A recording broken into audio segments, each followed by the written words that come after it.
Joining us today for Primetime Local News is Jill Shillabeer with the Alberta Council of Women's Shelters. Thank you so much for taking the time to speak with us. Thank you so much, Shelby. Happy to be here.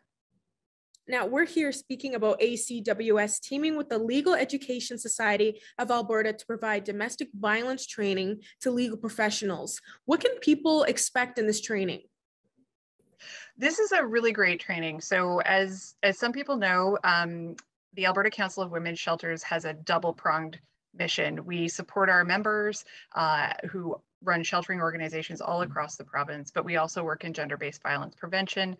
And under our banner of Leading Change, we've been providing education to Albertans in community groups and sports teams, schools for years and years. And when the new changes to the Divorce Act came into effect earlier this year, we thought, what a great opportunity to help support lawyers in learning about coercive controlling violence, which is the most lethal form of domestic violence.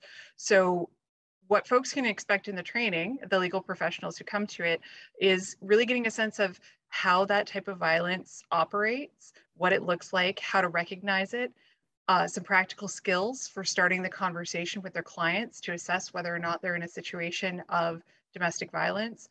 They can understand some of the tools that shelters use to get a sense of the experiences of danger that a woman might be in, and understand more about shelter services and supports that are available that they can partner with and help them go through the process of supporting a client who's experiencing domestic violence. Now, how was this idea originally started to have this domestic violence training sessions, especially for legal professionals? Well, it really rooted in the long history that we have of public education and having community conversations. Leading Change is really it's a community-based model of creating a culture change that will move us away from a culture that allows for violence to happen. And so when we were learning more about the Divorce Act changes and how they were coming into play, and we saw the way that domestic violence was defined in the Divorce Act as of March of this year, really aligned closely with that coercive controlling definition that's been in the social services sector since the 80s, we saw just a really great marriage there. And so we decided that we were going to take leadership on this issue, move the needle forward and make some change with legal professionals and really support them going forward. And we were so lucky when we reached out to the Legal Education Society of Alberta to partner in terms of the delivery of the training. They were incredibly generous and supportive and were on board right away. Would we be able to speak on why ACWS finds this so important to have and how it'll benefit legal professionals in the long run?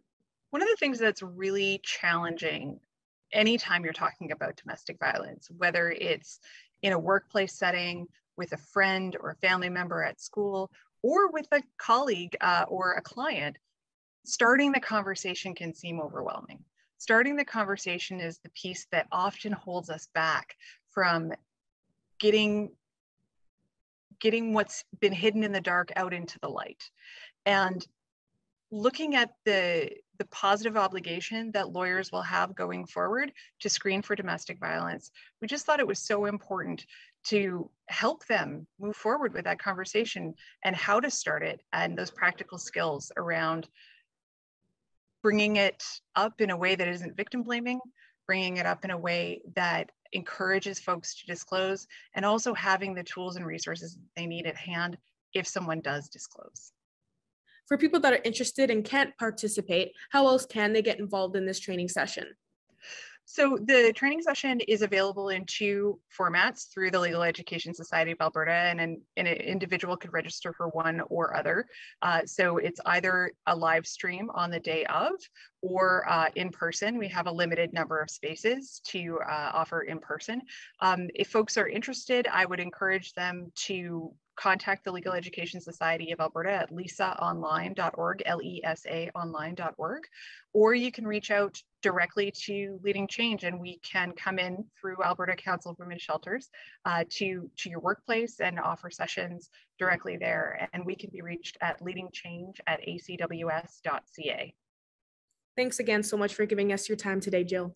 Thanks, Shelby, and thanks for helping us share this with more people.